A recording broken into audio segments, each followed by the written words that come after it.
Bismillahirrahmanirrahim. Assalamualaikum warahmatullahi wabarakatuh. Tapi pun baik adik-adik, berjumpa lagi dengan kakak.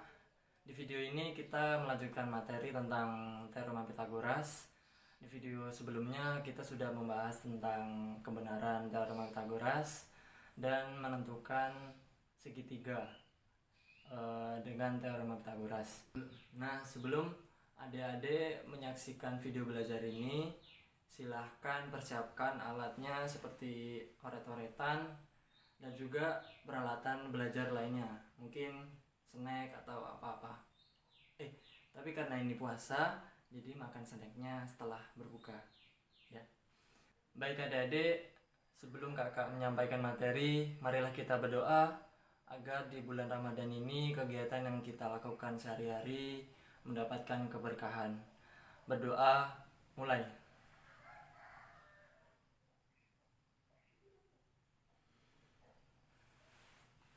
Berdoa selesai. Nah, di video pertama kita sudah membahas tentang teorema Pythagoras. Nah, teorema itu menyatakan kuadrat hipotenusa atau sisi miring sama dengan jumlah kuadrat sisi siku-sikunya atau sisi miringnya. Baik adik-adik, kakak akan memulai menyampaikan materi. Materi yang kita bahas yang pertama adalah triple Pythagoras.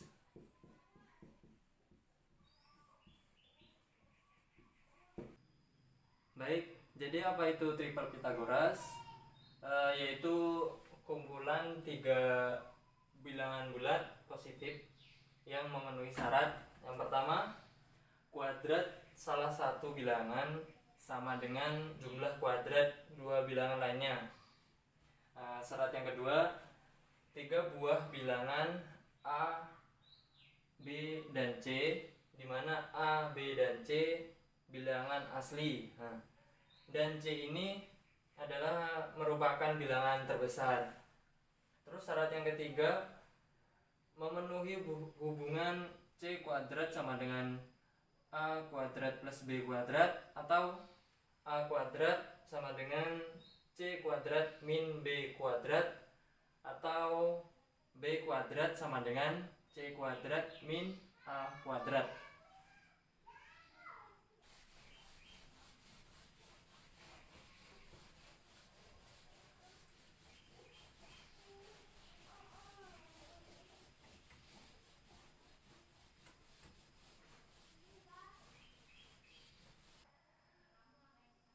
Nah, dari triple Pythagoras tadi kita lanjut ke contoh soal. Di sini soalnya adalah tentukan bilangan-bilangan berikut yang merupakan triple Pythagoras. Yang pertama yaitu 9, 12, 15. Terus soal yang kedua, di sini ada 13, 14, dan 15. Jadi dari soal-soal ini kita menentukan manakah yang merupakan triple Pythagoras. Nah, sebelumnya tadi sudah kita bahas syarat-syarat triple Pythagoras. Sebelumnya syarat-syarat tadi ditulis, dipahami. Setelah itu kita lanjut ke soal-soal berikut.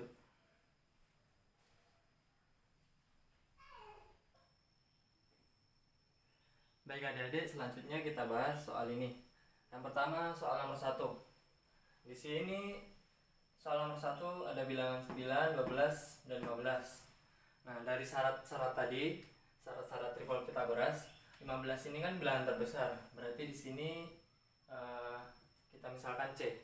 Terus bilangan yang lain di sini bisa A, di sini bisa B. Oke, kita mencari kuadrat-kuadrat dari bilangan-bilangan tersebut. Nah, dari syarat triple Pythagoras tadi harus memenuhi C kuadrat sama dengan A kuadrat plus B kuadrat. Nah, di sini 15 adalah bilangan terbesar, berarti dia C. Kita cari 15 kuadrat sama dengan 9 kuadrat plus 12 kuadrat. Nah, kuadrat dari 15 adalah 225 sama dengan 9 kuadrat berapa? 81 plus 212 kuadrat 144.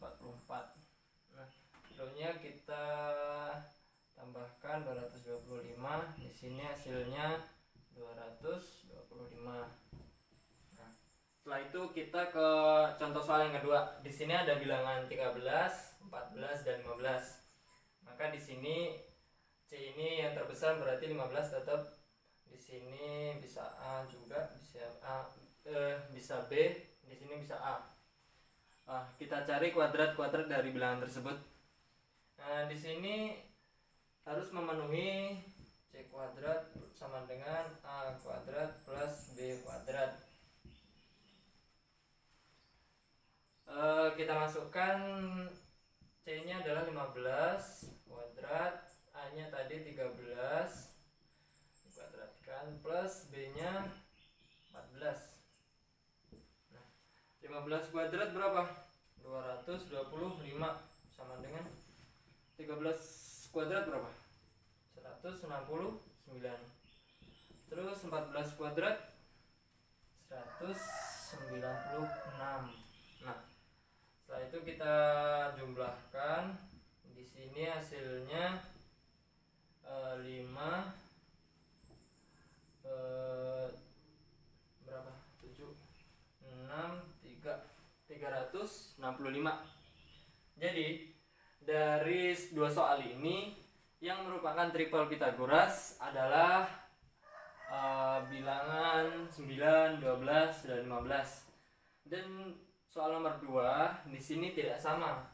Di sini 225 tidak sama dengan 365. Berarti soal nomor 2 ini dari 3 bilangan ini bukan triple Pythagoras. Gimana adik-adik? Sudah paham? Baik adik-adik, tadi sudah membahas triple Pythagoras. Setelah ini kakak berikan soal, silahkan dikerjakan. Nanti kalau belum bisa, silahkan ditanyakan di grup. Kita lanjut ke perbandingan sisi-sisi segitiga. Yang pertama kita bahas segitiga siku-siku. Salah satu sudutnya 45 derajat. Nah, jika salah satu sudut dari segitiga di sini ada 45 derajat, maka sudut yang lain adalah 45 derajat juga. Kan di sini sudah siku-siku, jadi sudutnya 90 derajat. Nah, kita bisa sebut segitiga ini adalah segitiga sama kaki, karena kaki-kakinya sama atau sisi-sisinya. Nah, perbandingan dari segitiga sama kaki, dimana di sini A adalah hipotenusa atau sisi miring. Di sini perbandingannya adalah di sini segitiga ABC, berarti A banding B banding C.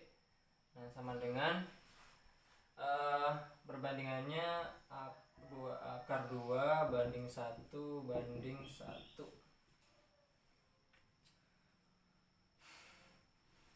Baik, kita lanjut ke perbandingan sisi-sisi segitiga. Yang kedua yaitu segitiga siku-siku, yang salah satunya sudutnya itu 60 derajat. Nah, jadi jika dari segitiga siku-siku yang salah satu sudutnya 60 derajat, berarti sudut yang lainnya adalah 30 derajat. Karena di sini udah siku-siku berarti 90 derajat. Di sini 60 derajat, dan di sini kita ketahui 30 derajat. Kita ke perbandingannya. Dari segitiga ini memiliki sudut khusus 30 derajat, 60 derajat, dan 90 derajat. Nah, perbandingannya yang dimana A ini sebagai hipotenusa, jadi perbandingannya adalah A ini hipotenusa berarti banding perbandingannya adalah 2/3/1. Jadi seperti itu perbandingan dari sisi-sisi segitiga.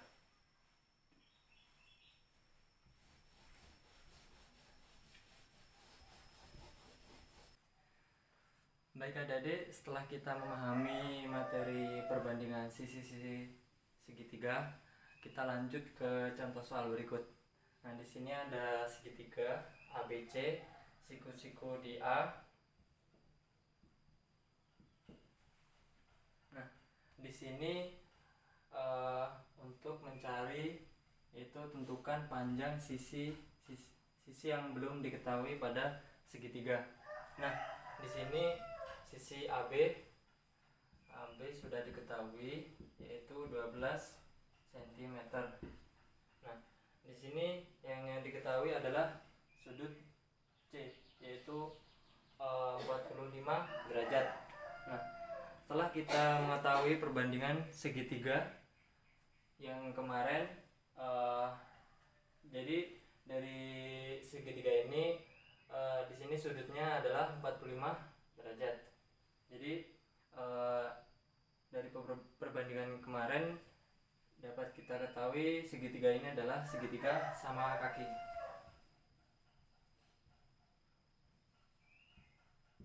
Nah, sama kaki di mana sisi sudut di sini adalah 45 derajat juga dan di sini adalah 90 derajat. Nah, setelah kita mengetahui ini segitiga sama kaki, kita mencari sisinya dengan perbandingannya. Nah, di sini perbandingannya kemarin adalah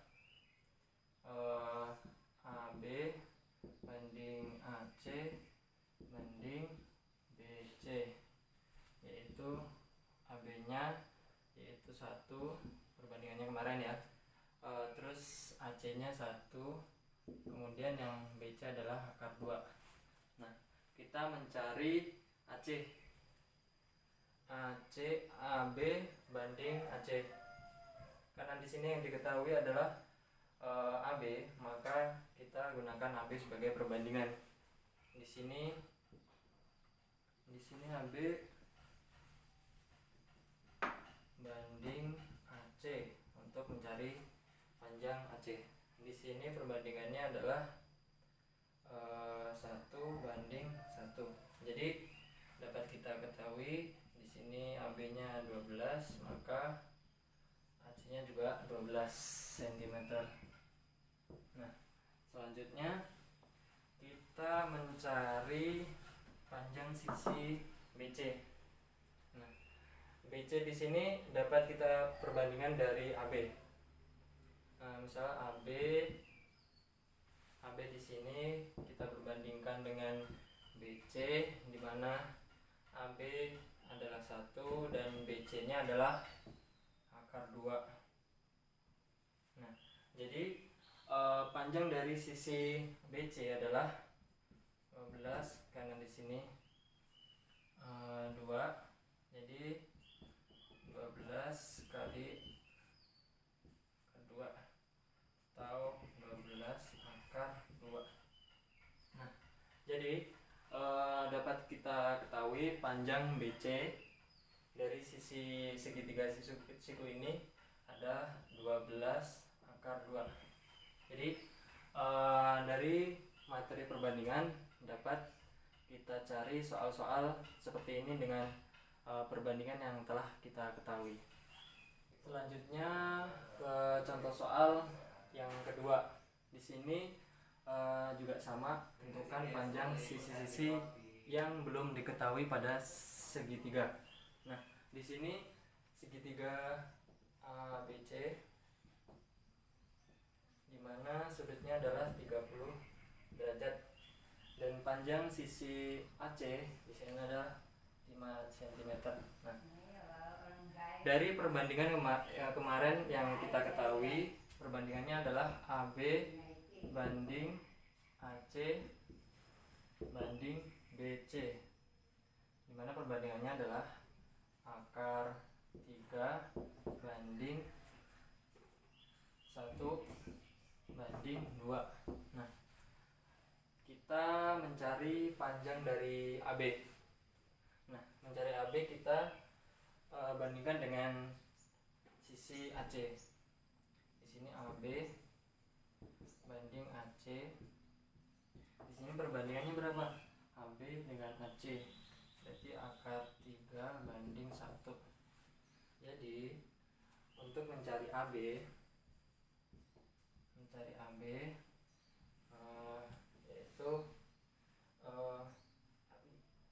yaitu akar 3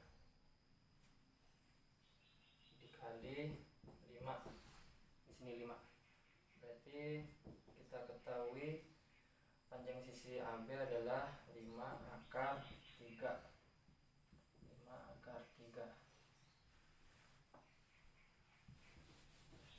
Kemudian kita mencari panjang BC. Jadi kita gunakan dengan perbandingan dengan AC. BC perbandingan dengan AC. Nah, di sini BC-nya adalah 2, sedangkan AC-nya adalah 1. AC-nya berapa? AC-nya adalah 5.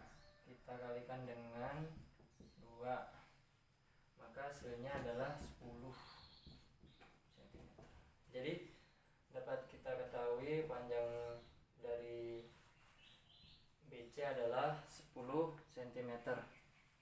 Jadi dari dua soal tadi sudah dapat diselesaikan dengan perbandingan sisi-sisi segitiga. Setelah kemarin kita memahami tentang teorema Pythagoras, diharapkan di akhir pertemuan ini adik-adik dapat menerapkan teorema Pythagoras dalam kehidupan sehari-hari. Jadi ketika ada permasalahan yang berkaitan tentang teorema Pythagoras, adik-adik dapat menyelesaikan permasalahan tersebut. Nah, di sini ada langkah-langkah menyelesaikan soal terapan atau soal-soal yang berkaitan tentang kehidupan sehari-hari.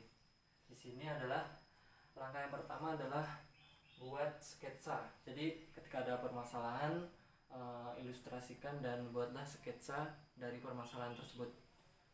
Selanjutnya tentukan segitiga siku-sikunya. Jadi kan teorema Pythagoras ini hanya berlaku di segitiga siku-siku. Jadi setelah kita sketsa, kita tentukan segitiga siku-sikunya. Selanjutnya perumusan masalah. Jadi setelah kita mengetahui bahwa permasalahan ini ada kaitannya tentang teorema Pythagoras, kita rumuskan masalah. Selanjutnya ke perhitungan. Kita mencari dari permasalahan itu, kita cari, dan yang terakhir adalah hasil dari perhitungan. Jadi setelah kita melakukan perhitungan, kita mendapatkan hasil dari perhitungan tersebut dan masalah tersebut dapat diselesaikan. Oke, setelah kita mengetahui langkah menyelesaikan soal terapan, di sini kakak berikan soal terapan. Satu soal di sini yaitu sebuah tiang listrik agar dapat berdiri tegak ditahan oleh kawat baja. Nah, jika jarak dari tarik pengikat terhadap tiang listrik adalah 8 meter dan tinggi tiang listrik adalah 6 meter. Nah, kita harus disuruh menentukan panjang tali kawat baja yang dibutuhkan. Nah, setelah kita tadi memahami langkah-langkah menyelesaikan soal terapan, kita terapkan dalam permasalahan tersebut. Setelah ini kita menyelesaikan dari permasalahan tersebut. Yang pertama adalah sketsa dari tiang listrik dan tarik pengikat. Tadi tarik pengikat ada di sini, yaitu jaraknya adalah 8 meter. Nah, di sini adalah tali yang dibutuhkan untuk menahan agar tiang listrik ini dapat berdiri tegak. Dan panjang dan tinggi tiang listriknya adalah 6 meter. Nah, Setelah itu kita menyelesaikan permasalahan ini dengan teorema Pythagoras. Di sini kita misalkan A, B, dan C. Nah, secara teorema Pythagoras dari permasalahan ini adalah BC kuadrat sama dengan sisi hipotenusa atau sisi miring AB kuadrat plus AC kuadrat. Jadi kita mencari BC kuadrat atau panjang tali kawat baja yang dibutuhkan. AB-nya adalah 8 meter, berarti 8 kuadrat. AC-nya adalah 6 meter, 8 kuadrat. Kita cari di sini adalah 64 dan di sini adalah 36. Nah, kita jumlahkan, hasilnya adalah 100. Nah, jadi tadi kita dapatkan BC kuadrat sama dengan 100 atau BC sama dengan akar dari 100 adalah 10 meter. Jadi dari permasalahan ini dapat kita selesaikan dengan teorema Pythagoras. Jadi panjang kawat baja yang dibutuhkan adalah 10 meter. Jadi dari permasalahan tersebut dapat kita selesaikan. Silahkan adik-adik dipahami lagi. Silahkan cari soal-soal terapan tentang teorema Pythagoras, dan nanti juga akan kakak berikan soal-soal yang berkaitan tentang kehidupan sehari-hari. Alhamdulillah adik-adik, kita telah di akhir video. Dari kemarin kita sudah belajar tentang teorema Pythagoras, yang di video part pertama kita belajar tentang teoremanya dan kebenaran teorema Pythagoras. Dan tadi kita sudah belajar tentang triple Pythagoras, terus perbandingan, dan langkah-langkah menyelesaikan soal-soal terapan atau soal-soal yang berkaitan tentang kehidupan sehari-hari. Nah, sebelum kakak akhiri, jadi materi ini silahkan adik-adik resum, dan nanti akan kakak berikan tugas. Silahkan dikerjakan dan dikirim di Google Classroom. Mungkin cukup dari video ini. Apabila kakak dalam menyampaikan materi masih belum jelas, silahkan adik-adik tanyakan di grup kelas, atau adik-adik cari-cari referensi di YouTube atau video belajar lainnya. Mungkin cukup. Saya akhiri, wabillahi taufiq wal hidayah. Wassalamualaikum warahmatullahi wabarakatuh. Tabik pun.